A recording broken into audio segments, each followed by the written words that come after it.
Hi, thank you for watching Digging to China. I'm Dong Xiang. If you have not done so already, please subscribe to my channel. Thank you very much.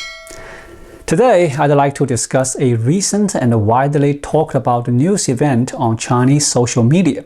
The news stems from an urgent document released by the Political and Legal Affairs Committee of Rizhao City in Shandong Province.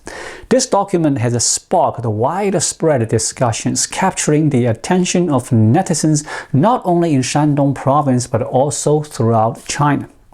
The conversation is gaining momentum with an increasing number of people participating in the discourse.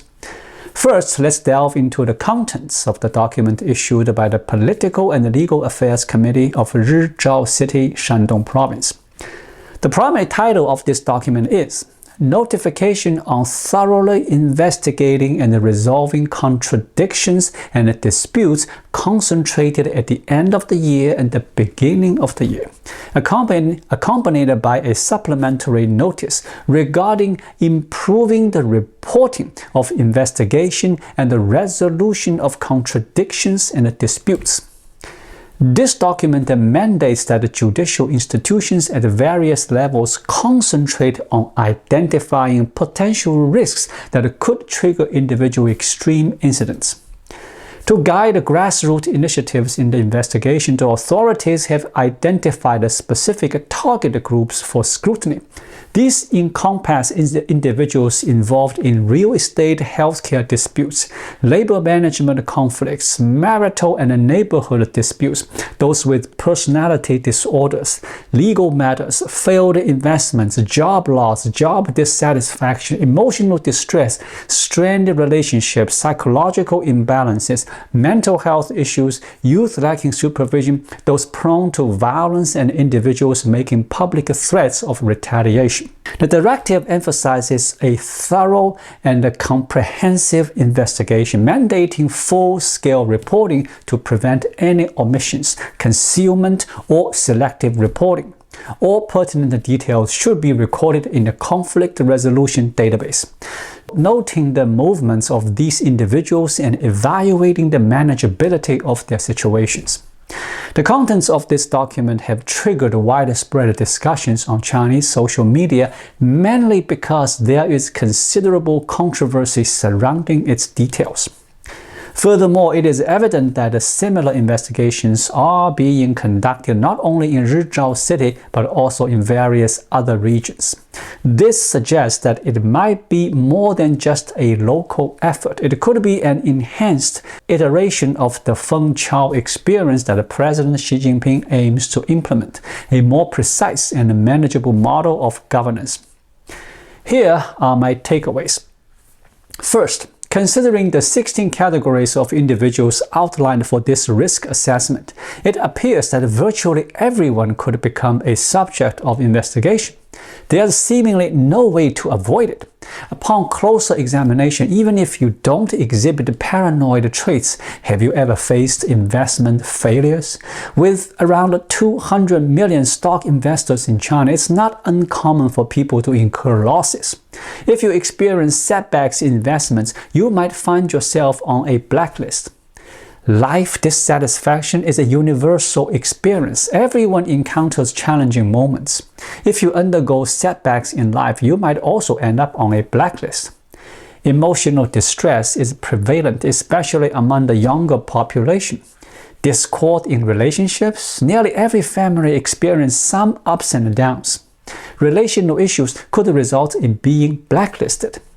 The investigation into psychological imbalance raises questions about how such an imbalance is assessed.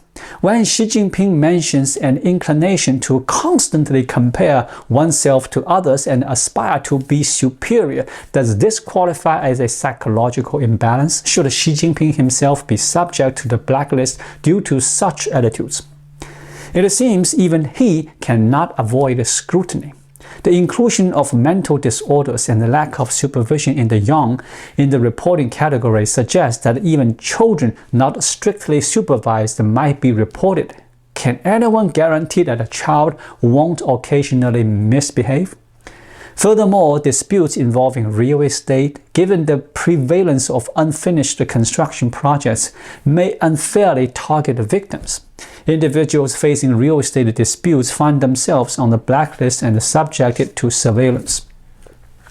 The reason why this document has triggered extensive discussion is that upon closer examination, it gives the impression that almost everyone, including Emperor Xi, is destined for the blacklist.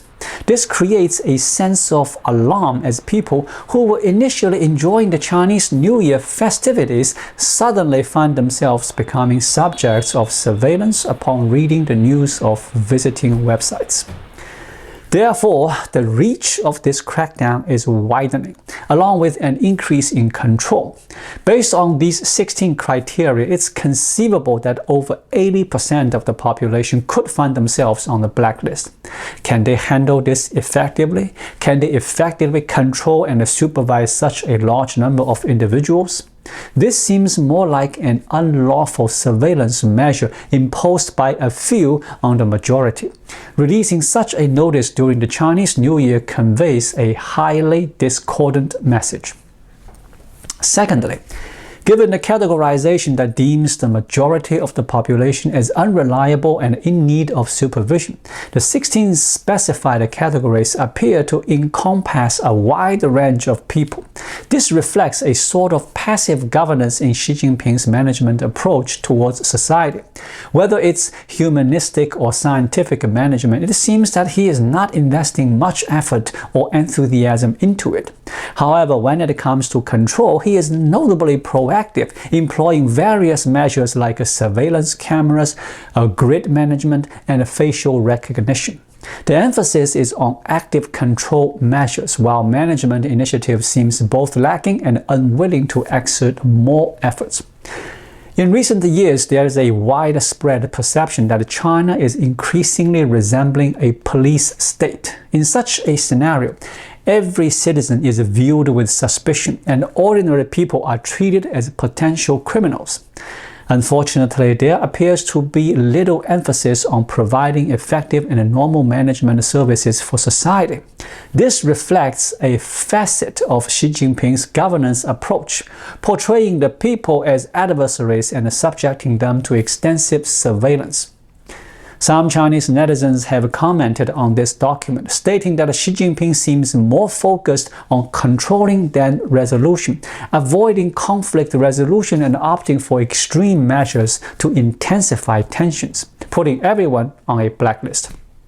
Thirdly, the document from Rizhao City, Shandong, has sparked extensive discussion on Chinese social media, coinciding with another incident widely talked about on these platforms. However, openly discussing this matter is risky due to the possibility of post deletions and account suspensions. Nonetheless, a considerable number of people are already aware of the situation as it has circulated widely in recent days. In Shandong's Rizhao, a former special police officer was involved in a significant shooting incident, resulting in the tragic death of 21 people. Whether driven by revenge or conflict, varying reports state different casualty counts, with some sources saying 17 while others mention a minimum of 13. Such a large-scale shooting incident is rare in China, and official efforts have been made to conceal the details.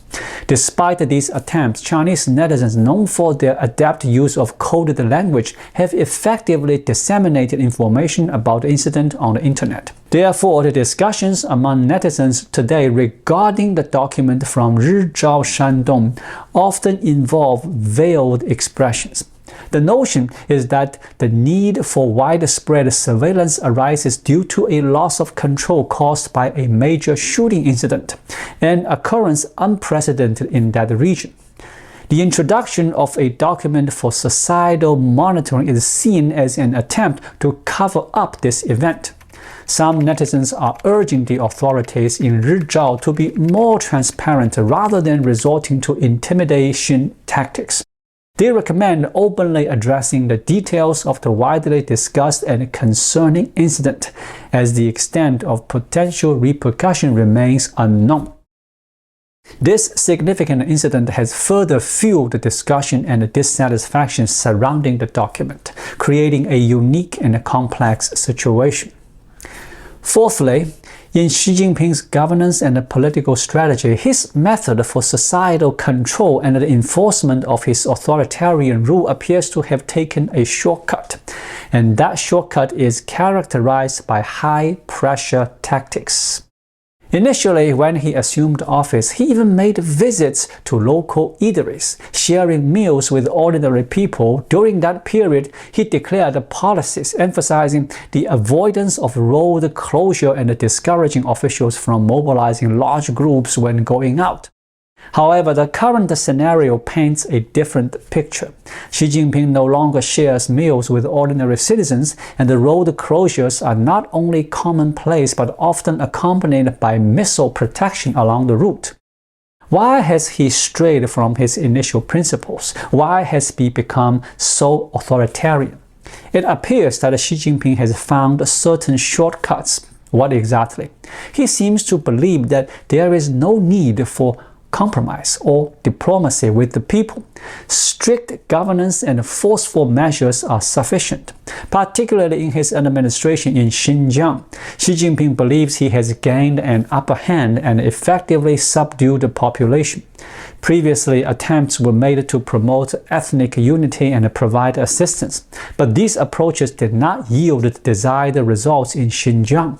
Now, with measures like ethnic cleansing and detention camps, he thinks he has successfully asserted control over the people of Xinjiang. At least outwardly, there seems to be no visible resistance from the Xinjiang population. Xi Jinping's governance model in Xinjiang was predicted by many China experts to potentially be replicated nationwide. As anticipated, several regions in China have incorporated aspects of the Xinjiang model into their approaches to social governance. Especially during the last 3 years of the pandemic, the enduring image for many has been of police officers clad in white or government-hired individuals donning red armbands. Whether they are police or temporary government personnel, these figures are seen as assertive, enforcing stringent and aggressive control measures on the general public, including the installation of iron wire fences. During the 3-year pandemic period, China enforced a management model that bore resemblance of fascism, surpassing the governance methods employed by the CCP in Xinjiang. Xi Jinping encountered little opposition, believing that Chinese populace would adhere to this strategy. The approach proved highly effective. In Hu Jintao's era, stability maintenance was emphasized, often involving the resolution of conflicts through financial incentives. This led to a surge in petitioning, where citizens would appeal to the central government, and the local authorities under pressure would provide monetary compensation.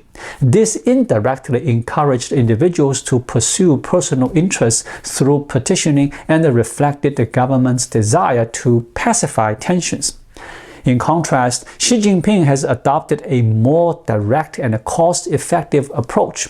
The focus is no longer on spending money to buy peace or stability. Instead, the emphasis is on strict control. Antagonism with the people, and Xi Jinping has faced minimal resistance or challenge. Consequently, these authoritarian measures have intensified. Before the pandemic, there were debates about the legality of facial recognition surveillance. However, after 3 years of the pandemic, there is no longer any need for discussion. People have come to accept the facial recognition surveillance as a natural outcome. It seems that this is the reality for the Chinese people. Wherever they go, surveillance is inevitable. This mirrors Xi Jinping's governance model. This kind of surveillance is becoming more and more extreme because once you start down this path, it becomes difficult to set limits or apply it in moderation. Once on this trajectory, it becomes uncontrollable. Some people are questioning why Xi Jinping has been repeatedly emphasizing the Feng Chao experience recently. The Feng Chao experience advocates minimizing the use of a large police force for surveillance and instead relies on the people to address their own issues. How should we interpret this? Does it imply that Xi Jinping is considering easing surveillance on the general populace or loosening control, allowing the public to self-govern? While Xi Jinping has stressed the Feng Chao experience, it's challenging for it to have a significant impact in China today, because the current era differs from Mao Zedong's time. The Feng Chao experience during Mao's era was rooted in the context of class struggle.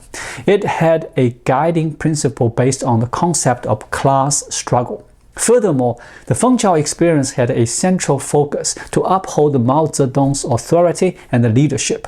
It centered around this core principle and then utilized the method of class struggle to mobilize the masses for mutual monitoring and confrontation.